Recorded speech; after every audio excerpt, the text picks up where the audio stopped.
ಈ ಒಂದು ದೃಶ್ಯ ಜೈಲ್ದಾಗಿರೋ ಸತ್ಯಜಿತ್ ದಾಸ್ಗೆ ಹೊಸದೇನಿರಲಿಲ್ಲ. 9 ವರ್ಷದ ಹಿಂದೆ ಅತ್ಯಾಚಾರಕ್ಕೊಳಗಾಗಿ ಕೊಲೆ ಆಗಿರುವಂಥ ಅವನ 19 ವರ್ಷದ ಮಗಳು ದಿನ ಅವನ ಮುಂದೆ ಹಿಂಗೆ ಬಂದು ಅಳ್ತಿದ್ಲು. ಅಷ್ಟಕ್ಕೂ ನಾಯಿದ ಬಾಯಿ ಒಳಗೆ ಸಿಕ್ಕಿದ ಒಂದು ಮಾಂಸದ ತುಂಡು ಈ ಭಯಾನಕ ಸ್ಟೋರಿ ಹಿಂದಿರೋ ರಹಸ್ಯನ ಹೆಂಗೆ ಬಿಚ್ಚಿಡುತ್ತೆ ತಿಳ್ಕೊಳ್ಳುಂಬರ್ರಿ. ಬಾಯ್ ಎಲ್ಲರಿಗೂ ನಮಸ್ಕಾರ ರೀ, ನಾ ರೀ ನಿಮ್ಮ ಕ್ರಿಟಿಕಲ್ ಕನ್ನಡಿಗ. ನೀವು ನೋಡತ್ತೀರಿ ಕ್ರಿಟಿಕಲ್ ಮಿಸ್ಟರೀಸ್. ಫೆಬ್ರವರಿ 6, 2013 ಒಡಿಶಾದ ರಾಯಗಢ ಜಿಲ್ಲೆ ಒಳಗೆ ಜನ ಎಂದಿನಂತೆ ಜೀವನ ನಡೆಸಿದ್ರು. ಬೆಳಿಗ್ಗೆ 10 ಸುಮಾರು ದೇಬಾಸಿಸ್ ಸಾಹು ಅನ್ನುವಂಥ ಒಬ್ಬ ಪಂಚರ್ ತಿದ್ದುವಂಥ ಹುಡುಗ ಒಂದು ನಾಯಿ ಅದ್ರ ಬಾಯಿ ಒಳಗೆ ಮಾಂಸದ ತುಂಡು ಇಟ್ಕೊಂಡು ಹೋಗೋದನ್ನ ನೋಡ್ತಾನೆ. ಮೊದ್ಲವ ಅನ್ಕೋತಾನ ಅದು ಯಾವುದೋ ಪ್ರಾಣಿದ ಮಾಂಸದ ತುಂಡಿರ್ಬೋದು ಅಂತೇಳಿ. ಬಟ್ ಸರಿಯಾಗಿ ನೋಡಿದ್ರೆ ಅದು ಯಾವುದೇ ಪ್ರಾಣಿ ಮಾಂಸದಂಗೆ ಕಾಣಿಸ್ತಿರ್ಲಿಲ್ಲ. ದೇಬಾಸಿಸ್ ಇಮ್ಮಿಡಿಯೇಟ್ಲಿ ಅವನ ಕಡೆ ಇರೋ ಕೋಲ್ ತಗೊಂಡು ಆ ನಾಯಿಗೆ ಹೊಡ್ಯಾಕ್ ಹೋಗ್ತಾನೆ. ಆ ನಾಯಿ ಅವಂಗ ಹೆದರಿ ಆ ಮಾಂಸದ ತುಂಡನ್ನ ಅಲ್ಲೇ ಬಿಟ್ಟು ಓಡಿ ಹೋಗುತ್ತೆ. ದೇಬಾಸಿಸ್ ಆಸ್ಪಾಸ್ ಇರೋ ಜನರನ್ನೆಲ್ಲ ಕರೆದು ಆ ಮಾಂಸದ ತುಂಡನ್ನ ತೋರಿಸ್ತಾನೆ. ಜನರಿಗೆ ಗೊತ್ತಾಗತ್ತೆ ಆ ಒಂದು ಮಾಂಸದ ತುಂಡು ಮನುಷ್ಯದಂತೇಳಿ. ಜನ ಇಮಿಡಿಯೇಟ್ಲಿ ಆ ದೃಶ್ಯದ ಬಗ್ಗೆ ರಾಯಗಢ ಪೊಲೀಸ್ ಸ್ಟೇಷನ್ಗೆ ದೂರು ನೀಡ್ತಾರೆ ಮತ್ತು ಪೊಲೀಸರು ಇಮಿಡಿಯೇಟ್ಲಿ ಸ್ಪಾಟಿಗೆ ಬರ್ತಾರೆ. ಆ್ಯಂಡ್ ಬರ್ತಿದ್ದಂಗೆ ಆ ಒಂದು ಮಾಂಸದ ತುಂಡನ್ನ ತನಿಖೆಗಂತೇಳಿ ತಗೊಂಡೋಗ್ತಾರೆ. ತನಿಖೆ ಮಾಡಿದ್ಮೇಲೆ ಅವ್ರಿಗೆ ಗೊತ್ತಾಗತ್ತೆ ಆ ಮಾಂಸದ ತುಂಡು ಒಬ್ಳು ಹೆಣ್ಮಗಳಿಗೆ ಸೇರಿದ್ದು ಅಂತೇಳಿ. ಪೊಲೀಸರು ಮಾಂಸ ಸಿಕ್ಕಿದ ಆ ಸ್ಪಾಟಿನ ಸುತ್ತಮುತ್ತಲು ಯಾವ್ದಾರ ಹೆಣ್ಮಗಳದ ದೇಹ ಸಿಗ್ಬೋದು ಅಂತೇಳಿ ಹುಡ್ಕೋ ಪ್ರಯತ್ನ ಮಾಡ್ತಾರೆ. ಬಟ್ ಅನ್ಫಾರ್ಚುನೇಟ್ಲಿ ಅವತ್ತವ್ರಿಗೆ ಯಾವುದೇ ದೇಹ ಸಿಗೋದಿಲ್ಲ. ಅದ ಗ್ಯಾಪ್ ಒಳಗೆ ಆ ಒಂದು ಸುದ್ದಿ ಇಡೀ ದೇಶಕ್ಕೆ ತಲುಪಿತ್ತು. ಯಾವ ನ್ಯೂಸ್ ಚಾನೆಲ್ ಒಳಗೆ ನೋಡಿದ್ರು ಬರೀ ಅದ ಸುದ್ದಿ ಆಗ್ಬಿಟ್ಟಿತ್ತು. ಫೆಬ್ರವರಿ 7, 2013 ಪೊಲೀಸ್ ಸ್ಟೇಷನಿಗೆ ಅನನ್ಯ ದಾಸ್ ಅನ್ನೋ 44 ವರ್ಷದ ಮಹಿಳೆ ಬರ್ತಾರೆ ಮತ್ತು ಅವ್ರ ಮಗಳು ಇಪ್ಸಿತಾ ದಾಸ್ ಮಿಸ್ ಆಗ್ಯಾಳ ಅಂತೇಳಿ ಕಂಪ್ಲೇಂಟ್ ಫೈಲ್ ಮಾಡ್ತಾರೆ. ಮತ್ತು ಇದನ್ನು ಹೇಳ್ತಾರೆ, 2 ದಿನದ ಹಿಂದೆ ನನ್ನ ಗಂಡ ಸತ್ಯಜಿತ್ ಮತ್ತು ನನ್ನ ಮಗಳು ಇಪ್ಸಿತಾ ಬೆರಾಂಪೂರಿಗೆ ಹೋಗಿದ್ರು. ಬಟ್ ವಾಪಸ್ ಬರೋವಾಗ ನನ್ನ ಗಂಡ ಸತ್ಯಜಿತ್ ಒಬ್ಬರ ಬಂದ್ರು. ಇಪ್ಸಿತಾ ಬಗ್ಗೆ ಅವ್ರಿಗೆ ಏನು ಕೇಳಿದ್ರು ಅವ್ರು ಏನೂ ಹೇಳತ್ತಿಲ್ಲ. ನನಗನ್ಸುತ್ತೆ ನನ್ನ ಗಂಡ ಸತ್ಯಜಿತ್ನ ಇಪ್ಸಿತಾಗ ಏನೋ ಮಾಡಿರ್ಬೋದು ಅಂತ ಹೇಳ್ತಾರೆ. ಪೊಲೀಸರು ವಿತೌಟ್ ಡಿಲೇ ಇನ್ವೆಸ್ಟಿಗೇಷನ್ ಶುರು ಮಾಡ್ತಾರೆ ಮತ್ತು ಸತ್ಯಜಿತ್ ಅವ್ರನ್ನ ಕಸ್ಟಡಿಗೆ ಕರೆಸ್ತಾರೆ. ವಿಚಾರಣೆ ಟೈಮ್ದಾಗ ಸತ್ಯಜಿತ್ ಹೇಳ್ತಾರೆ, ನಾನು ಬೆರಾಂಪುರ್ಗೆ ಹೋಗಿದ್ದು ನಿಜ, ಬಟ್ ನಾ ಒಬ್ನ ಹೋಗಿದ್ದೆ, ನನ್ನ ಜೊತೆ ಇಪ್ಸಿತಾ ಬಂದಿರಲಿಲ್ಲ ಮತ್ತು ನನಗೆ ಗೊತ್ತಿಲ್ಲ ಈಗ ಇಪ್ಸಿತಾ ಎಲ್ಲದಾಳ ಅಂತೇಳಿ ಹೇಳ್ತಾರೆ. ಸೊ ಪೊಲೀಸರು ಇಪ್ಸಿತಾ ಸಿಗೋವರೆಗೂ ಸತ್ಯಜಿತ್ ದಾಸ್ ಅವ್ರನ್ನ ಕಸ್ಟಡಿ ಒಳಗೆ ಇಟ್ಕೋಬೇಕಂತೇಳಿ ನಿರ್ಧಾರ ಮಾಡ್ತಾರೆ. ಫೆಬ್ರವರಿ 8, 2013 ನಾಯಿ ಬಾಯಿದಾಗ ಸಿಕ್ಕಿರೋ ಆ ಮಾಂಸದ ಪೂರ್ತಿ ದೇಹನ ಹುಡುಕಾತಿದ್ದ ಪೊಲೀಸರ ಟೀಮ್ಗೆ ಗಂಗಾವಳಿ ನದಿ ತೀರದ್ನಾಗ ಒಂದು ಟ್ರಾವೆಲ್ ಬ್ಯಾಗ್ ಸಿಗುತ್ತೆ. ಆ ಟ್ರಾವೆಲ್ ಬ್ಯಾಗ್ ಸುಮಾರು ದೊಡ್ಡದಿರುತ್ತೆ ಮತ್ತು ಅದ್ರ ಆಸ್ಪಾಸ್ ಸಣ್ಣ ಪುಟ್ಟ ಮಾಂಸದ ತುಂಡುಗಳು ಬಿದ್ದಿರ್ತಾವು ಮತ್ತು ಅದಕ್ಕೆ ನೊಣಗಳು ಹತ್ಕೊಂಡಿರ್ತಾವು. ಮೇಲ್ನೋಟಕ್ಕೆ ಪೊಲೀಸರಿಗೆ ಈಸಿಲಿ ಗೊತ್ತಾಗತ್ತಿತ್ತು ಆ ಬ್ಯಾಗ್ ಒಳಗೆ ಯಾರೋ ಡೆಡ್ ಬಾಡಿನ ಹಾಕಿ ನದಿಗೆ ಒಗೆದು ಹೋಗ್ಯಾರ. ಆ್ಯಂಡ್ ನಾಯಿಗಳು ಅದನ್ನು ನದಿ ತೀರಕ್ಕೆ ಎಳ್ಕೊಂಬಂದು ಎಳೆದಾಡಿ ಹೊರಗೆ ಚಲ್ಯಾವು ಅಂತೇಳಿ. ಪೊಲೀಸರು ಆ ಬ್ಯಾಗ್ನ ಓಪನ್ ಮಾಡಿ ನೋಡ್ತಾರೆ. ಅದ್ರಾಗ ಒಬ್ಬಕ್ಕೆ ಹುಡುಗಿದ ಡೆಡ್ ಬಾಡಿ ಇರುತ್ತೆ ಮತ್ತು ಅದು ತುಂಡು ತುಂಡು ಆಗಿರೋ ಸ್ಥಿತಿ ಒಳಗಿರುತ್ತೆ. ಪೊಲೀಸ್ ಟೀಮ್ ತಕ್ಷಣ ಆ ದೇಹ ಯಾರ್ದನ್ ಪತ್ತೆ ಹಚ್ಚಕ್ಕೆ ಮುಂದಾಗಿರುತ್ತೆ. ಅಷ್ಟ ಗ್ಯಾಪ್ದಾಗ ರೀಸೆಂಟಾಗಿ 44 ವರ್ಷದ ಅನನ್ಯ ದಾಸ್ ಅವ್ರು ಬಂದು ಫೈಲ್ ಮಾಡಿರೋ ಕೇಸ್ ಅವ್ರಿಗೆ ನೆನಪಾಗುತ್ತೆ. ಅನನ್ಯ ದಾಸ್ ಅವ್ರನ್ನ ಕರೆಸ್ತಾರೆ ಮತ್ತು ಸಿಕ್ಕಿರೋ ಆ ದೇಹನ ಅವ್ರಿಗೆ ತೋರಿಸ್ತಾರೆ. ಆ ದೇಹ ಎಷ್ಟರ ಮಟ್ಟಿಗೆ ತುಂಡು ತುಂಡಾಗಿರುತ್ತಂದ್ರೆ ಅದನ್ನು ಕಂಡು ಹಿಡಿಯೋದು ಕಷ್ಟ ಅಲ್ಲ, ಅಸಂಭವ ಆಗಿರುತ್ತೆ. ಬಟ್ ಜಸ್ಟ್ ಕೊಳೆಯಕ್ಕೆ ಶುರುವಾಗಿದ್ದ ಆ ದೇಹದ ಮೇಲೆ ಒಂದು ಬರ್ತ್ ಮಾರ್ಕ್ ಇರುತ್ತೆ ಮತ್ತು ಅದು ಸ್ಟಿಲ್ ವಿಸಿಬಲ್ ಇರುತ್ತೆ. ಆ ಬರ್ತ್ ಮಾರ್ಕ್ ಮೂಲಕ ಅನನ್ಯ ಅವರು ಅವ್ರ ಮಗಳು ಇಪ್ಸಿತಾ ದೇಹನ ಗುರುತಿಸ್ತಾರೆ ಮತ್ತು ಜೋರಾಗಿ ಅಳಕ್ಕೆ ಶುರು ಮಾಡ್ತಾರೆ. ಏನು ಕಸ್ಟಡಿದಾಗಿರೋ ಸತ್ಯಜಿತ್ ಅವ್ರಿಗೆ ಪೊಲೀಸರು ಆ ದೇಹನ ತೋರಿಸ್ತಾರೆ ಮತ್ತು ಕೇಳ್ತಾರೆ, ಇವ್ರೇನ್ರಿ ನಿಮ್ಮ ಮಗಳ ಅಂತೇಳಿ. ಸತ್ಯಜಿತ್ ಅವರು ಆ ದೇಹನ ನೋಡ್ತಾರೆ ಮತ್ತು ನೋಡ್ತಾ ನಿಂತು ಬಿಡ್ತಾರೆ. ಅವ್ರ ಮೈಂಡ್ ಕಂಪ್ಲೀಟ್ಲಿ ಬ್ಲ್ಯಾಂಕ್ ಆಗಿಬಿಟ್ಟಿರುತ್ತೆ. ಪೊಲೀಸರು ಅವ್ರನ್ನ ಎಷ್ಟು ಮಾತಾಡ್ಸಿದ್ರು ಅವರು ಮಾತಾಡ್ತಿರೋದಿಲ್ಲ. ಪೊಲೀಸರಿಗೆ ಕನ್ಫರ್ಮ್ ಆಗುತ್ತೆ ಸಿಕ್ಕಿರೋ ಆ ದೇಹ 19 ವರ್ಷದ ಇಪ್ಸಿತಾದ ಅಂತೇಳಿ ಮತ್ತು ಆ ದೇಹನ ಫೊರೆನ್ಸಿಕ್ ಟೀಮ್ ಕಡೆ ತನಿಖೆ ಕಳಿಸ್ತಾರೆ. ಫೋರೆನ್ಸಿಕ್ ಟೀಮ್ ಅವರು ತನಿಖೆ ಮಾಡಿ ಒಂದು ಶಾಕಿಂಗ್ ರಿಪೋರ್ಟ್ನ ಕೊಡ್ತಾರೆ. ಅದೇನಂದ್ರೆ ಇಪ್ಸಿತಾದ ಸಾವು ಒಂದು ಶಾರ್ಪ್ ಆಬ್ಜೆಕ್ಟ್ ತಲೆಯ ಹಿಂಭಾಗಕ್ಕೆ ಬಡ್ದಿರೋದ್ರಿಂದ ಆಗಿರುತ್ತೆ. ಅಷ್ಟೇ ಅಲ್ಲ, ಸಾವಿಗೂ ಮುಂಚೆ ಆಕಿನ ಮೇಲೆ ಅತ್ಯಾಚಾರ ಆಗಿರುತ್ತೆ. ಸೊ ಫೋರೆನ್ಸಿಕ್ ಟೀಮ್ ಇಪ್ಸಿತಾದ ಪ್ರೈವೇಟ್ ಪಾರ್ಟ್ ಒಳಗೆ ಸಿಕ್ಕಿರೋ ವೀರ್ಯಾಣು ಸ್ಯಾಂಪಲ್ನ ಎವಿಡೆನ್ಸ್ ಆಗಿ ಪ್ರಿಸರ್ವ್ ಮಾಡಿ ಇಡ್ತಾರೆ. ಈ ಒಂದು ಸಸ್ಪಿಷಿಯಸ್ ಕೇಸ್ನ ಸಬ್ ಇನ್ಸ್ಪೆಕ್ಟರ್ ಪ್ರದೀಪ್ ಮೋಹಂಟಿ ಅವರು ಹ್ಯಾಂಡಲ್ ಮಾಡ್ತಾರೆ ಮತ್ತು ತನಿಖೆ ನಡೆಸ್ತಾರೆ. ಅನ್ಎಕ್ಸ್ಪೆಕ್ಟೆಡ್ಲಿ ಕಸ್ಟಡಿದಾಗಿರೋ ಸತ್ಯಜಿತ್ ದಾಸ್ ಅವ್ರದ್ದು DNA ಫೋರೆನ್ಸಿಕ್ ಟೀಮಿಗೆ ಸಿಕ್ಕಿರೋ ವೀರ್ಯಾಣು ಸ್ಯಾಂಪಲ್ ಜೊತೆ ಮ್ಯಾಚ್ ಆಗಿಬಿಡುತ್ತೆ. ಬಟ್ ಸತ್ಯಜಿತ್ ಯಾವುದೇ ಕಾರಣಕ್ಕೂ ಒಪ್ಪಲ್ಲ ಆ ಅತ್ಯಾಚಾರ ಮತ್ತು ಕೊಲೆ ಅವ್ರು ಮಾಡ್ಯಾರ ಅಂತೇಳಿ. ಇನ್ಸ್ಟೆಡ್ ಅವ್ರು ಪೊಲೀಸನ್ನ ಪ್ರಶ್ನೆ ಮಾಡಕ್ಕೆ ಶುರು ಮಾಡ್ತಾರೆ, ಯಾವ ತಂದೆ ತನ್ನ ಮಗಳ ಜೊತೆನ ಹಿಂಗೆ ಮಾಡಕ್ಕೆ ಸಾಧ್ಯ ಅಂತೇಳಿ. ಬಟ್ ಎವಿಡೆನ್ಸ್ ಪಕ್ಕ ಆಗಿರೋದ್ರಿಂದ ಸತ್ಯಜಿತ್ ಅವ್ರಿಗೆ ಕೋರ್ಟ್ ಒಳಗೆ ಸೆಕ್ಷನ್ 376 ಆ್ಯಂಡ್ 302 ಅಂಡರ್ ಜೀವಾವಧಿ ಶಿಕ್ಷೆ ಆಗುತ್ತೆ. ಸತ್ಯಜಿತ್ ದಾಸ್ ಮಾಡಿರೋ ಈ ಒಂದು ಕ್ರೂರ ಕೆಲಸಕ್ಕೆ ಇಡೀ ದೇಶನ ದಂಗೇಳುತ್ತೆ ಮತ್ತು ಹಲವಾರು ಯುವಕರ ಟೀಮ್ ಸತ್ಯಜಿತ್ ಅವ್ರಿಗೆ ಗಲ್ಲು ಶಿಕ್ಷೆ ಆಗ್ಲೇಬೇಕಂತೇಳಿ ಪ್ರೊಟೆಸ್ಟ್ ಮಾಡಕ್ ಶುರು ಮಾಡುತ್ತೆ. ಇನ್ನು ಜೈಲ್ ಸೇರಿರೋ ಮೊದಲನೇ ದಿನದ್ಲಿಂತ್ರ ಸತ್ಯಜಿತ್ ಅವ್ರಿಗೆ ರಾತ್ರಿ 2:30 ಸುಮಾರು ಅವ್ರ ಮಗಳು ಇಪ್ಸಿತಾ ಜೈಲ್ ಕಡೆ ಬಂದು ಅಳೋದು ಕಾಣ್ಸಕ್ ಶುರು ಆಗುತ್ತೆ. ಮೊದಲನೇ ದಿನ ಅವ್ರು ಭಾಳ ಹೆದರಿರ್ತಾರೆ ಮತ್ತು ಇಪ್ಸಿತಾನ ಕೂಗಿ ಕರೆಯೋ ಪ್ರಯತ್ನ ಮಾಡ್ತಾರೆ. ಅಳ ಕುಂತಿದ್ದ ಇಪ್ಸಿತಾ ಸತ್ಯಜಿತ್ ಅವ್ರು ಎಷ್ಟು ಕರೆದ್ರು ಆ ಕಡೆ ಟರ್ನ್ ಆಗಲ್ಲ ಆ್ಯಂಡ್ ಅಳೋದನ್ನು ಕಂಟಿನ್ಯೂ ಮಾಡ್ತಾಳೆ. ದ ನೆಕ್ಸ್ಟ್ ಡೇ ಅಗೇನ್ 2:30 ಸುಮಾರು ಸತ್ಯಜಿತ್ ಅವರು ಅವ್ರ ಮಗಳು ಅಳೋದನ್ನು ನೋಡ್ತಾರೆ. ಈ ಒಂದು ದೃಶ್ಯ ಒಂದೆರಡು ದಿನಕ್ಕೆ ಮುಗಿಯಲ್ಲ, ವರ್ಷಾನುಗಟ್ಲೆ ರಾತ್ರಿ 2:30 ಸುಮಾರು ನಡೀತಾನೆ ಇರುತ್ತೆ. ಬಟ್ ಯಾವಾಗ ಒಬ್ಬ ಮನುಷ್ಯ ಅದು ಕೆಟ್ಟ ಟೈಮ್ ಮುಗಿತೈತಿ ಅದ ಗಳಿಗೆಯಿಂದ ದೇವ್ರ ಅವ್ನ ಕೈ ಹಿಡಿತಾನನ್ನಕ ಇದ ಸ್ಟೋರಿನ ಸಾಕ್ಷಿ. 9 ವರ್ಷ ಬಿಟ್ಟು ಅಂದ್ರೆ 2022ರಾಗ ಒಂದ್ ರಾತ್ರಿ ಇಪ್ಸಿತಾ ಜೈಲ್ ಕಡೆ ಬಂದು ಅಳೋದನ್ನ ನೋಡಿದ ಸತ್ಯಜಿತ್ಗೆ ಸಡನ್ಲಿ ಏನೋ ಫ್ಲಾಶ್ ಆಗುತ್ತೆ and the next day Satyajit prison warden ಕಡೆ ರಿಕ್ವೆಸ್ಟ್ ಮಾಡ್ತಾರೆ, ನಾನು ನನ್ನ ಹೆಂಡತಿ ಕಾಲ್ ಮಾಡ್ಬೇಕು, ನನಗೆ ಲ್ಯಾಂಡ್ ಫೋನ್ ಕೊಡ್ರಿ ಅಂತೇಳಿ. ಪ್ರಿಸನ್ ವಾರ್ಡನ್ ಅವ್ರಿಗೆ ಫೋನ್ ಕಾಲ್ ಮಾಡಕ್ಕೆ ಅವಕಾಶ ಮಾಡಿ ಕೊಡ್ತಾರೆ ಅಂಡ್ ಅವ್ರು ಫೋನ್ ಕಾಲ್ ಮಾಡ್ತಾರೆ. ಬಟ್ ಸತ್ಯಜಿತ್ ಅವ್ರ ಹೆಂಡತಿ ಅನನ್ಯ ಕಾಲ್ ಮಾಡಲ್ಲ, ಇನ್ಸ್ಟೆಡ್ ಅವ್ರ ಬೆಸ್ಟ್ ಫ್ರೆಂಡ್ ಚಂದನ್ ಅವ್ರಿಗೆ ಕಾಲ್ ಮಾಡ್ತಾರೆ. ಚಂದನ್ ಪಾಟ್ನಾಯ್ಕ್ ಸತ್ಯಜಿತ್ ಅವ್ರದ್ದು one of the good friends ಆಗಿರ್ತಾರೆ. ಸೊ ಸತ್ಯಜಿತ್ ಅವರು ಚಂದನ್ ಅವ್ರಿಗೆ ಕಾಲ್ ಮಾಡ್ತಾರೆ ಮತ್ತೆ ಹೇಳ್ತಾರೆ, ನಾನು ನನ್ನ ಮಗಳದ ಅತ್ಯಾಚಾರ ಮತ್ತು ಕೊಲೆ ಮಾಡೇ ಇಲ್ಲ, 9 ವರ್ಷದ್ಲಿಂತ್ರ ಇದನ್ನ ಹೇಳೋ ಪ್ರಯತ್ನ ಮಾಡತ್ತೀನಿ, ಬಟ್ ನನ್ನ ಮಾತನ್ನ ಯಾರು ಕೇಳತ್ತಿಲ್ಲ, ಯಾರು ನಂಬಕುಂತೂ ಇಲ್ಲ, ನನಗೆ ನಂಬಿಕೆ ಐತಿ ನೀ ನನ್ನ ಕ್ಲೋಸ್ ಫ್ರೆಂಡ್ ಆಗಿ ನನ್ನ ಮಾತುಗಳನ್ನ ನಂಬ್ತಿ ಅಂತೇಳಿ. ದಯಮಾಡಿ ಯಾರು ಒಬ್ರು ದೊಡ್ಡ ವ್ಯಕ್ತಿ ಸಹಾಯ ತಗೊಂಡು ಈ ಕೇಸ್ನ ರೀ ಓಪನ್ ಮಾಡಿಸು ಮತ್ತು ನನಗೆ ಈ ನರಕದ್ಲಿಂತ್ರ ಸ್ವತಂತ್ರ ಕೊಡಿಸು ಅಂತ ಹೇಳ್ತಾರೆ. ಚಂದನ್ ಪಾಟ್ನಾಯ್ಕ್ ಅವರು ವಿಚಾರ ಮಾಡ್ತಾರೆ, ಅವ್ರಿಗೆ ಮೊದ್ಲಿಂದಾನು ಅನ್ಸ್ತಿರ್ಲಿಲ್ಲ ಸತ್ಯಜಿತ್ ಅವರು ಇಂಥ ಒಂದು ಕೆಲಸ ಮಾಡ್ತಾರ ಅಂತೇಳಿ, ಯಾಕಂದ್ರೆ ಅವ್ರ ವ್ಯಕ್ತಿತ್ವ ಹಂಗಿರ್ಲೇ ಇಲ್ಲ.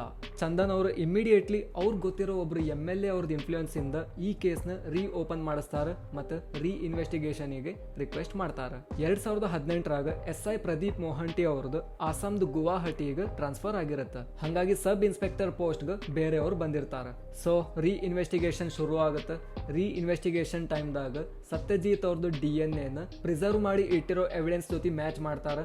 ಬಟ್ ಈ ಸತಿ ಅವೆರಡು ಮ್ಯಾಚ್ ಆಗುದಿಲ್ಲ.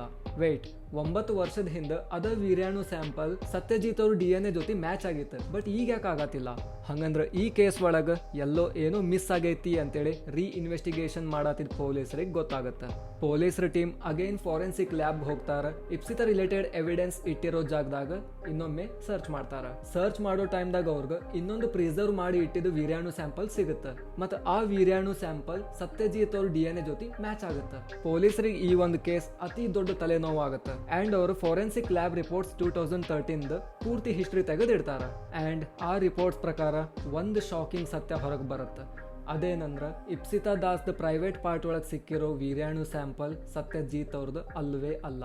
ಹಂಗಂದ್ರೆ ಈ ಸ್ಟೋರಿ ಒಳಗೆ ಏನೋ ಒಂದು ಟ್ವಿಸ್ಟ್ ಐತಿ ಅನ್ನೋದನ್ನ ಅರ್ಥ ಮಾಡ್ಕೊಂಡಿದ್ದ ಪೊಲೀಸರು ಎಲ್ಲ ಸೀನ್ಸ್ನ ರೀಕ್ರಿಯೇಟ್ ಮಾಡಕ್ ಶುರು ಮಾಡ್ತಾರೆ. ಜೈಲ್ದಾಗಿರೋ ಸತ್ಯಜಿತ್ ಅವ್ರನ್ನ ಪುನಃ ವಿಚಾರಣೆ ಕರೀತಾರ ಮತ್ತು ಕೇಳ್ತಾರ, ನೀವು ಮತ್ತು ನಿಮ್ಮ ಮಗಳು ಇಪ್ಸಿತಾ ಬೆರಂಪೂರಿಗೆ ಯಾಕೆ ಹೋಗಿದ್ರಿ ಅಂತೇಳಿ. ಅವಾಗ ಸತ್ಯಜಿತ್ ಅವ್ರು ಹೇಳ್ತಾರ, ನಾನು ಬೆರಂಪೂರಿಗೆ ಹೋಗಿದ್ ನಿಜ, ಬಟ್ ನಾ ಒಬ್ನ ಹೋಗಿದ್ದೆ, ನನ್ನ ಜೊತೆ ನನ್ನ ಮಗಳು ಇಪ್ಸಿತಾ ಬಂದಿದ್ದೇ ಇಲ್ಲ ಅಂತ ಹೇಳ್ತಾರ. ಈ ಒಂದು ಸ್ಟೇಟ್ಮೆಂಟ್ನ ತಗೊಂಡಿದ್ದ ಪೊಲೀಸರು ಇಪ್ಸಿತಾ ಅವ್ರ ತಾಯಿ ಅನನ್ಯ ದಾಸ್ ಅವ್ರನ್ನ ಕಸ್ಟಡಿಗೆ ಕರೆಸ್ತಾರ ಮತ್ತು ವಿಚಾರಣೆ ಶುರು ಮಾಡ್ತಾರ. ಅನನ್ಯ ಅವ್ರು ಹೇಳ್ತಾರೆ, ಇಲ್ಲ ಸತ್ಯಜಿತ್ ಅವ್ರ ಜೊತೆ ಅವತ್ತು ಇಪ್ಸಿತಾ ಹೋಗಿದ್ಲು, ಬಟ್ ವಾಪಸ್ ಬರುವಾಗ ಸತ್ಯಜಿತ್ ಒಬ್ರ ಬಂದ್ರು, ಅವ್ರಿಗೆ ಇಪ್ಸಿತಾ ಬಗ್ಗೆ ಎಷ್ಟು ಕೇಳಿದ್ರು ಅವ್ರು ಏನು ಹೇಳ್ತಿರ್ಲಿಲ್ಲ ಅಂತೇಳಿ. ಮತ್ತೆ ಇದನ್ನು ಹೇಳ್ತಾರ, ಇಪ್ಸಿತಾಗ ಅವ್ರ ತಂದೆಯವರು ಯಾವಾಗ್ಲೂ ಕೆಟ್ಟ ದೃಷ್ಟಿಯಿಂದ ನೋಡ್ತಿದ್ರು, ಅವಳಿಗೆ ಮೈ ಮುಟ್ಟಿ ಮಾತಾಡ್ಸೋದು ಕಾಡ್ಸೋದು ಎಲ್ಲ ಮಾಡ್ತಿದ್ರು ಅಂತೇಳಿ. ಮತ್ತೆ ಈ ಅತ್ಯಾಚಾರ ಪ್ಲಸ್ ಕೊಲೆನ ಅವರ ಮಾಡಿದ್ದಂತೇಳಿ ಸ್ಟ್ರಾಂಗ್ ಆಗಿ ಹೇಳ್ತಾರ. ಈ ಸ್ಟೇಟ್ಮೆಂಟ್ನು ತಗೊಂಡಿದ್ದ ಪೊಲೀಸರು ತೀವ್ರವಾದ ತನಿಖೆಗೆ ಮುಂದಾಗೆ ಬಿಡ್ತಾರ. ಪೊಲೀಸರು ಚೆಕ್ ಮಾಡ್ತಾರ 9 ವರ್ಷದ ಹಿಂದೆ ಈ ಕೇಸ್ನ ಯಾವ ಸಬ್ ಇನ್ಸ್ಪೆಕ್ಟರ್ ಹ್ಯಾಂಡಲ್ ಮಾಡಿದ್ರು ಅಂತೇಳಿ. ಅವಾಗ ಅವ್ರಿಗೆ ಗೊತ್ತಾಗತ್ತ 2018ರಾಗ ಆಸಾಮಿಗೆ ಟ್ರಾನ್ಸ್ಫರ್ ಆಗಿರೋ ಪ್ರದೀಪ್ ಮೊಹಂಟಿ ಅವರು ಅಂತೇಳಿ. ತಕ್ಷಣ ಅವ್ರನ್ನ ಕಾಂಟ್ಯಾಕ್ಟ್ ಮಾಡೋ ಪ್ರಯತ್ನ ಮಾಡಿದ ಪೊಲೀಸರಿಗೆ ಗೊತ್ತಾಗುತ್ತೆ ಪ್ರದೀಪ್ ಮೊಹಂಟಿ ಅವರು ಒಂದು ಕರಪ್ಷನ್ ಕೇಸ್ ಒಳಗೆ ಸಿಕ್ಕಾಕೊಂಡು ಕೆಲಸ ಕಳ್ಕೊಂಡಾರಂತೇಳಿ. ಪೊಲೀಸರಿಗೆ ಡೌಟ್ ಬರುತ್ತೆ ಪ್ರದೀಪ್ ಮೊಹಂಟಿ ಅವ್ರದ್ದು ಈ ಕೇಸ್ ಒಳಗೆ ಏನೋ ಕೈವಾಡ ಇರ್ಬೋದು ಅಂತೇಳಿ. ಆ್ಯಂಡ್ ಇಮಿಡಿಯೇಟ್ಲಿ ಪೊಲೀಸರು ಪ್ರದೀಪ್ ಅವ್ರನ್ನ ಹುಡುಕಕ್ಕೆ ಶುರು ಮಾಡ್ತಾರೆ. ಪ್ರದೀಪ್ ಬಗ್ಗೆ ಒಂದು ಸುಳಿವು ಸಿಗುತ್ತೆ, ಅದೇನಂದ್ರೆ ಗುವಾಹಟಿ ಒಳಗೆ ಅವ ಬಡ್ಡಿ ವ್ಯವಹಾರ ಮಾಡ್ಕೊಂಡು ಅದಾನ ಅಂತೇಳಿ. ಸೊ ಪೊಲೀಸರು ಪ್ರದೀಪಿನ ಫೈನಾನ್ಸ್ ಆಫೀಸಿಗೆ ಹೋಗ್ತಾರೆ, ಅವಂಗ ಕಸ್ಟಡಿ ಕರ್ಕೊಂಡ್ ಬರ್ತಾರೆ ಆ್ಯಂಡ್ ವಿಚಾರಣೆ ಶುರು ಮಾಡಿ ಬಿಡ್ತಾರೆ. ಮೊದಲವ ಹೇಳ್ತಾನೆ, ಮುಗಿದೋಗಿರೋ ಕೇಸ್ ಇದೆ, ಇದ್ರಾಗ ನಂದೇನು ಕೈವಾಡ ಇರಲಿಲ್ಲ ಅಂತೇಳಿ. ಬಟ್ ಪೊಲೀಸರು ಅವ್ರ ಸ್ಟೈಲ್ದಾಗ ತೀವ್ರವಾಗಿ ವಿಚಾರಣೆ ನಡೆಸಿದಾಗ ಒಂದು ನಿಗೂಢ ರಹಸ್ಯ ಪ್ರದೀಪ್ ಹೇಳ್ತಾನೆ. ಪ್ರದೀಪ್ ಈ ಕೇಸಿಂದ ಮುಖ್ಯವಾದ 2 ಕಲ್ಪ್ರೇಟ್ಸಿನ ಹೆಸರು ಹೇಳ್ತಾನೆ. ಮೊದಲನೇದ್ದು ಸಾಂಬಿತ್ ನಾಯಕ್, ಎರಡನೇದ್ದು ಅನನ್ಯ ದಾಸ್. ಹೌದ್ರಿ, ಅನನ್ಯ ದಾಸ್ ಅಂದ್ರೆ ಇಪ್ಸಿತಾ ಅವರ ಸ್ವಂತ ತಾಯಿ. ಪ್ರದೀಪ್ ಈ ಕೇಸ್ ರಿಲೇಟೆಡ್ ಎಲ್ಲ ರಹಸ್ಯನ ಪೊಲೀಸರ ಮುಂದೆ ಪಿನ್ ಟು ಪಿನ್ ಬಿಚ್ಚಿಡ್ತಾನ ಆ್ಯಂಡ್ ಪೊಲೀಸರು ಟೋಟಲ್ ಆಗಿ 4 ಜನನ ಅರೆಸ್ಟ್ ಮಾಡ್ತಾರ. ಅದು ಯಾರ್ಯಾರಂದ್ರೆ ಅನನ್ಯ ದಾಸ್, ಸಾಂಬಿತ್ ನಾಯಕ್, ಪ್ರದೀಪ್ ಮೋಹಂಟಿ ಮತ್ತು ಬಿಸ್ವಜಿತ್ ರಾವತ್. ಈ ಸ್ಟೋರಿದ ಕ್ಲೈಮ್ಯಾಕ್ಸ್ ಇದೆ. ಅಷ್ಟಕ್ಕೂ ಇಪ್ಸಿತಾ ಜೊತೆ ಅಂಥದ್ದೇನು ನಡೀತು ಆ್ಯಂಡ್ ಇಪ್ಸಿತಾದ ಅತ್ಯಾಚಾರ ಮತ್ತು ಕೊಲೆಗೆ ಕಾರಣ ಯಾರು ತಿಳ್ಕೊಳ್ಳೋಂಬರ್ರಿ. ಸತ್ಯಜಿತ್ ದಾಸ್ ಒಬ್ರು ಬಿಸ್ನೆಸ್ ಮ್ಯಾನ್ ಇದ್ರು ಮತ್ತು ಅವ್ರ ಬಿಸ್ನೆಸ್ ಬೆರಾಂಪುರದಾಗಿತ್ತು ಮತ್ತು ಅವರು ವಾರದಾಗ ಒಮ್ಮೆ ಅಷ್ಟೇ ಮನೆಗೆ ಬರ್ತಿದ್ರು. ಇನ್ನು ಅನನ್ಯ ದಾಸ್ ಅವರು ರಾಯಗಢದಾಗಿರೋ ಒಂದು ಕಾಲೇಜಿಂದ ಲೆಕ್ಚರರ್ ಇದ್ರು. ಅನನ್ಯ ದಾಸ್ ಅವರಿಗೆ ಅವ್ರ ಕಾಲೇಜಿಗೆ ಹೊಸದಾಗಿ ಪ್ರಿನ್ಸಿಪಲ್ ಆಗಿ ಬಂದಿರೋ ಸಾಂಬಿತ್ ನಾಯಕ್ ಅವ್ರ ಜೊತೆ ಗೆಳೆತನ ಶುರು ಆಗುತ್ತೆ. ಗೆಳೆತನ ಬರ್ತಾ ಬರ್ತಾ ಪ್ರೀತಿವರೆಗೂ ಬರುತ್ತೆ ಆ್ಯಂಡ್ ಪ್ರೀತಿ ಮಂಚದವರೆಗೂ. ಅನನ್ಯ ದಾಸ್ ಅವರಿಗೆ ಮೊದಲಿಂದನೂ ಸತ್ಯಜಿತ್ ಇಷ್ಟ ಇರಲಿಲ್ಲ. ಮನ್ಯಾಗ ಫೋರ್ಸ್ ಮಾಡಿ ಮದುವೆ ಮಾಡಿಸಿರ್ತಾರೆ. ಹಾಗಾಗಿ ಸತ್ಯಜಿತ್ ಜೊತೆ ಅನನ್ಯ ಯಾವತ್ತೂ ಹೊಂದ್ಕೊಳ್ಳಲ್ಲ. ಸೊ ನೀವೀಗ ಕೇಳ್ಬೋದು, ಅನನ್ಯ ಮತ್ತು ಸಾಂಬಿತ್ ಪ್ರೀತಿ ಮಾಡೋದಕ್ಕೂ ಇಪ್ಸಿತಾ ಸಾಯೋದಕ್ಕೂ ಏನು ಸಂಬಂಧ ಅಂತೇಳಿ. ಸಂಬಂಧ ಐತಿ ಬಾಯಿ. ಫೆಬ್ರವರಿ 5, 2013 ಸತ್ಯಜಿತ್ ಅವರು ಎಂದಿನಂತೆ ಕೆಲಸದ ಮೇಲೆ ಬೆರಂಪುರಿಗೆ ಹೋಗಿರ್ತಾರೆ. ಸೊ ಅನನ್ಯ ಮತ್ತು ಸಾಂಬಿತ್ ವರ್ಷಗಳಿಂದ ಫಿಸಿಕಲ್ ರಿಲೇಶನ್ಶಿಪ್ ಇಟ್ಕೊಂಡ್ ಬಂದಿರ್ತಾರೆ. ಸಾಂಬಿತ್ ಮನೆಗೆ ಬಂದಾಗೆಲ್ಲ ಅನನ್ಯ ಅವ್ರ ಮಗಳು ಇಪ್ಸಿತಾನ ಅವ್ರ ಅತ್ತಿ ಮನೆಗೆ ಕಳಿಸಿರ್ತಿದ್ಲು. ಬಟ್ ಅವತ್ತು ಅಂದ್ರೆ ಫೆಬ್ರವರಿ 5ಕ್ಕೆ ಇಪ್ಸಿತಾ ಅವ್ರ ಅತ್ತಿ ಮನೆಗೆ ಹೋಗಿರ್ಲಿಲ್ಲ. ಯಾಕಂದ್ರೆ ಆಕಿದು ಅವ್ರ ಅತ್ತಿ ಜೊತೆ ಒಂದು ಸಣ್ಣ ಜಗಳ ಆಗಿರುತ್ತೆ. ಸೊ ಮನ್ಯಾಗ ಇಪ್ಸಿತಾ ಆದಾಳೆ. ಸಾಂಬಿತ್ಗೆ ಅವಾಗವಾಗ ಅನನ್ಯನ ಮೀಟ್ ಆಗಲಿಲ್ಲ ಅಂದ್ರೆ ನಡೀತಿರಂಗಿಲ್ಲ. ಹಾಗಾಗಿ ಅನನ್ಯ ಒಂದು ಪ್ಲಾನ್ ಮಾಡ್ತಾಳೆ. ಅದೇನಂದ್ರೆ ಇಪ್ಸಿತಾಗ ಸಾಂಬಿತ್ನ ಪರಿಚಯ ಮಾಡಿಸ್ತಾಳೆ ಮತ್ತು ಹೇಳ್ತಾಳೆ ಇವರು ನಮ್ಮ ದೂರದ ರಿಲೇಷನ್ ಅಂತೇಳಿ. ಪಾಪ ಇಪ್ಸಿತಾ ಅದನ್ನ ನಂಬ್ತಾಳೆ. ಸಾಂಬಿತ್ಗೆ ನಮಸ್ತೆ ಅಂಕಲ್ ಅಂತ ಹೇಳಿ ಮಾತಾಡಿಸ್ತಾಳೆ ಆ್ಯಂಡ್ ಆಕಿದು ರೂಮ್ಗೆ ಹೋಗಿ ಮಲ್ಕೋತಾಳೆ. ಬಟ್ ಸಾಂಬಿತ್ ಆ 19 ವರ್ಷದ ಹುಡುಗಿನ ನೋಡಿ ಮೋಹಿತ ಆಗ್ಬಿಟ್ಟಿರ್ತಾನೆ ಆ್ಯಂಡ್ ಅನನ್ಯಾಗ ಹೇಳ್ತಾನೆ, ಇವತ್ತು ನನಗೆ ನೀನಷ್ಟ ಅಲ್ಲ, ನಿನ್ನ ಜೊತೆ ನಿನ್ನ ಮಗಳನ್ನೂ ಬೇಕಂತೇಳಿ. ಅವಾಗ ಅನನ್ಯ ಹೇಳ್ತಾಳೆ, ಬೇಬಿ ಆಕಿ ಈಗ 19 ವರ್ಷದಕ್ಕೆ ಅದಾಳೆ, ಸಣ್ಣ ಹುಡುಗಿನರ ಬಿಡಲ್ಲ ಅಂತೇಳಿ. ಬಟ್ ಸಾಂಬಿತ್ ಭಾಳ ಹಠ ಮಾಡ್ತಾನೆ ಮತ್ತು ಅನನ್ಯಾಗ ಫೋರ್ಸ್ ಮಾಡಕ್ಕೆ ಶುರು ಮಾಡ್ತಾನೆ.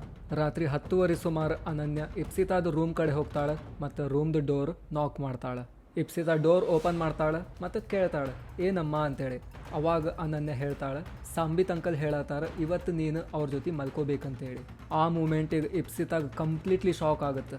ಆಕಿ ಯಾವತ್ತೂ ಅಂದ್ಕೊಂಡಿರಲಿಲ್ಲ ಅವ್ರ ತಾಯಿನೂ ಒಂದು ಹೆಣ್ಣಾಗಿ ಹಿಂಗೆ ಮಾಡ್ತಾರಂತೇಳಿ.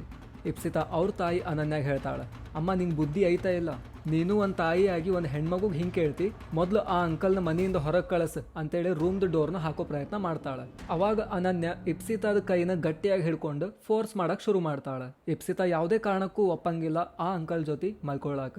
ಇಪ್ಸಿತಾ ಮನಸ್ದಾಗೂ ಅನ್ಕೊಂಡಿರ್ಲಿಲ್ಲ ಆಕಿದ ಸಾವಿನ ಗಳಿಗೆ ಹತ್ರ ಬಂದೈತಿ ಅಂತೇಳಿ. ಇಪ್ಸಿತಾದ ಕೈನ ಗಟ್ಟಿಯಾಗಿ ಹಿಡ್ಕೊಂಡಿದ್ದ ಅನನ್ಯ ಸಾಂಬಿತ್ನ ಕರಿತಾಳೆ ಆ್ಯಂಡ್ ಸಾಂಬಿತ್ ಆ ರೂಮ್ ಕಡೆ ಬರ್ತಾನೆ. ಅದಾದ್ಮೇಲೆ ನಡೆದಿದ್ದನ್ನು ಎಕ್ಸ್ಪ್ಲೇನ್ ಮಾಡಕ್ಕೆ ನನಗೆ ಕಂಫರ್ಟ್ ಆಗಲ್ಲ, ಅಷ್ಟರ ಮಟ್ಟಿಗೆ ಡಿಸ್ಟರ್ಬಿಂಗ್ ಐತಿ. ಸಾಂಬಿತ್ ಖುದ್ ಇಪ್ಸಿತಾ ಅವ್ರ ತಾಯಿ ಅನನ್ಯದ ಸಹಾಯ ತಗೊಂಡು ಇಪ್ಸಿತಾದ ಅತ್ಯಾಚಾರ ಮಾಡಕ್ಕೆ ಶುರು ಮಾಡ್ತಾನೆ. ಸಾಂಬಿತ್ ಮತ್ತು ಅನನ್ಯ ಇಬ್ಬರು ಸೇರಿ ಇಪ್ಸಿತಾಗ ರಾತ್ರಿ 1:30ವರೆಗೂ ಟಾರ್ಚರ್ ಮಾಡ್ತಾರೆ. ಎಷ್ಟರ ಮಟ್ಟಿಗೆ ಟಾರ್ಚರ್ ಮಾಡ್ತಾರಂದ್ರೆ ಆ ಒಂದು ದೃಶ್ಯದಿಂದ ಮನುಷ್ಯತ್ವ ಕಂಪ್ಲೀಟ್ಲಿ ಸತ್ತೋಗ್ಬಿಟ್ಟಿರುತ್ತೆ. ಯೂಶ್ವಲಿ ಟೀನೇಜ್ ಗರ್ಲ್ಸ್ಗೆ ಅತ್ಯಾಚಾರನ ಸರ್ವೈವ್ ಆಗೋ ಚಾನ್ಸಸ್ ಭಾಳ ಕಡಿಮೆ ಇರುತ್ತೆ. ಅದ್ರಾಗೂ ಸಾಂಬಿತ್ ಅಂತ ಹೈವಾನ್ರಿದ್ರೆ 0 ಸರ್ವೈವಲ್ ಚಾನ್ಸ್.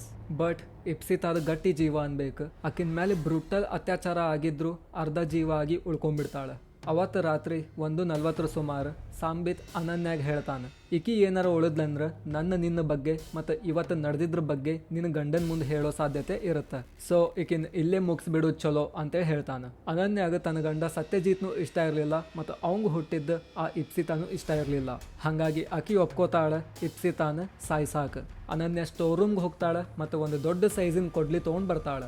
ಆ ಕೊಡ್ಲಿ ತೊಗೊಂಡು ಸಾಂಬಿತ್ ರೂಮ್ ಒಳಗೆ ಹೋಗ್ತಾನೆ ಮತ್ತು ಅಲ್ಲೇ ಬಿದ್ದು ಒದ್ದಾಡ ಅಂತಿದ್ದು ಇಪ್ಸಿತಾ ತಲೆಗೆ ಜೋರಾಗಿ ಹೊಡಿತಾನೆ. ಎಷ್ಟು ಜೋರಾಗಿ ಕೊಡ್ಲಿ ತೊಗೊಂಡು ಹೊಡಿತಾನಂದ್ರೆ ಮೊದಲನೇ ಪ್ರಹಾರಕ್ಕೆ ಇಪ್ಸಿತಾ ಜೀವ ಬಿಡ್ತಾಳೆ. ಅದಾದ್ಮೇಲೆ ಅನನ್ಯ ಮತ್ತು ಸಾಂಬಿತ್ ಮಾಡಿದ ಕೆಲಸಕ್ಕೆ ಇಡೀ ದೇಶನ ಬೆಚ್ಚಿ ಬೀಳುತ್ತೆ. ಯಾವ ಕೊಡ್ಲಿ ತೊಗೊಂಡು ಇಪ್ಸಿತಾದ ಹತ್ಯೆ ಮಾಡಿದ್ರೆ ಅದ ಕೊಡ್ಲಿ ತೊಗೊಂಡು ಅವಳ ದೇಹನ ತುಂಡು ತುಂಡು ಮಾಡ್ತಾರೆ ಮತ್ತು ಒಂದು ಟ್ರಾವೆಲ್ ಬ್ಯಾಗ್ ಒಳಗೆ ತುಂಬ್ತಾರೆ ಆ್ಯಂಡ್ ಆ ಟ್ರಾವೆಲ್ ಬ್ಯಾಗ್ ತೊಗೊಂಡೋಗಿ ಗಂಗಾವಳಿ ನದಿಗೆ ಹಾಕ್ತಾರೆ. ದ ನೆಕ್ಸ್ಟ್ ಡೇ ಅನನ್ಯ ಸತ್ಯಜಿತ್ ಕಾಲ್ ಮಾಡ್ತಾಳೆ ಮತ್ತು ಯಾವತ್ತು ಪ್ರೀತಿಯಿಂದ ಮಾತಾಡದೆ ಇರೋಕಿ ಅವತ್ತು ಪ್ರೀತಿಯಿಂದ ಮಾತಾಡ್ತಾಳೆ ಆ್ಯಂಡ್ ಹೇಳ್ತಾಳೆ, ಇವತ್ತು ಮನೆಗೆ ಬರ್ರಿ, ನಿಮ್ಮ ಜೊತೆ ಸ್ವಲ್ಪ ಟೈಮ್ ಸ್ಪೆಂಡ್ ಮಾಡೋಂಗಾಗೈತಿ ಅಂತೇಳಿ.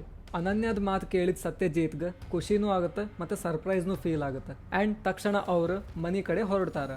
ಲೈಫ್ದಾಗ ಒಮ್ಮೆನೂ ಸತ್ಯಜಿತ್ ಜೊತೆ ಮುಖಕ್ಕೆ ಮುಖ ಕೊಟ್ಟು ಮಾತಾಡ್ಲಾರ್ದ ಅನನ್ಯ ಅವತ್ತು ರೊಮ್ಯಾಂಟಿಕ್ ಆಗಿ ಮಾತಾಡಕ್ಕೆ ಶುರು ಮಾಡ್ತಾಳೆ. ರೊಮ್ಯಾಂಟಿಕ್ ಆಗಿ ಮಾತಾಡ್ತಾ ಸತ್ಯಜಿತ್ ಜೊತೆ ಫಿಸಿಕಲ್ಲಿ ಮೂವ್ ಆಗ್ತಾಳೆ. ಆ್ಯಂಡ್ ಫೈನಲ್ಲಿ ಸತ್ಯಜಿತ್ ಅಲ್ಲೇ ಮಲ್ಕೊಂಡ್ಮೇಲೆ ಸಾಂಬಿತ್ನ ಮನೆ ಕಡೆ ಕರೆಸಿ ರಾತ್ರೋರಾತ್ರಿ ಎಲ್ಲೋ ಹೋಗ್ತಾಳೆ. ಸತ್ಯಜಿತ್ ಅವ್ರ ಮನಸ್ಸಾಗೂ ಅನ್ಕೊಂಡಿರ್ಲಿಲ್ಲ ಅನನ್ಯ ಅವ್ರದ್ದು ವೀರ್ಯಾಣು ಸ್ಯಾಂಪಲ್ ಕಲೆಕ್ಟ್ ಮಾಡಕ್ಕೆ ಇಷ್ಟೆಲ್ಲ ನಾಟಕ ಮಾಡ್ಯಾಳಂತೇಳಿ. ಸಾಂಬಿತ್ ನಾಯಕ್ ಒಬ್ಬ ಇನ್ಫ್ಲೂಯೆನ್ಸ್ ಇರುವಂಥ ವ್ಯಕ್ತಿ ಆಗಿರೋದ್ರಿಂದ SI ಪ್ರದೀಪ್ ಮೋಹಂಟಿ ಮತ್ತು ಫಾರೆನ್ಸಿಕ್ ಲ್ಯಾಬ್ ಟೆಕ್ನಿಷಿಯನ್ ಬಿಸ್ವಜಿತ್ ರಾವತ್ನ ಖರೀದಿ ಮಾಡಿರ್ತಾನೆ. ಅದು ಲಕ್ಷಾಂತರ ರೂಪಾಯಿಗೆ. ರೊಕ್ಕ ಕೈಗೆ ಹತ್ತಿದ ಮೇಲೆ SI ಪ್ರದೀಪ್ ಇಪ್ಸಿತಾದ ಪ್ರೈವೇಟ್ ಪಾರ್ಟ್ ಒಳಗೆ ಸಿಕ್ಕಿರೋ ಸಾಂಬಿತಿನ ವೀರ್ಯಾಣು ಸ್ಯಾಂಪಲ್ನ ಅನನ್ಯ ತಂದು ಕೊಟ್ಟಿದ್ದ ಸತ್ಯಜಿತ್ ದಾಸ್ ಅವ್ರದ್ದು ವೀರ್ಯಾಣು ಸ್ಯಾಂಪಲ್ ಜೊತೆ ಎಕ್ಸ್ಚೇಂಜ್ ಮಾಡ್ತಾನೆ ಮತ್ತು ಪೂರ್ತಿ ಕೇಸ್ ಸತ್ಯಜಿತ್ ಮೇಲೆ ಬರೋವಂಗೆ ಮಾಡ್ತಾನೆ. ಆ್ಯಂಡ್ ಏನು ಅಪರಾಧ ಮಾಡದೇ ಇರೋ ಸತ್ಯಜಿತ್ ಅವರು ಜೈಲ್ ಪಾಲಾಗ್ತಾರೆ. Criminal minds plus money power plus influence ಈ ಮೂರು ಸೇರಿ ಈ ಕೇಸ್ನ ಈಸಿಲಿ ಮುಚ್ಚಾಕ್ಬಿಡತ್ತೆ.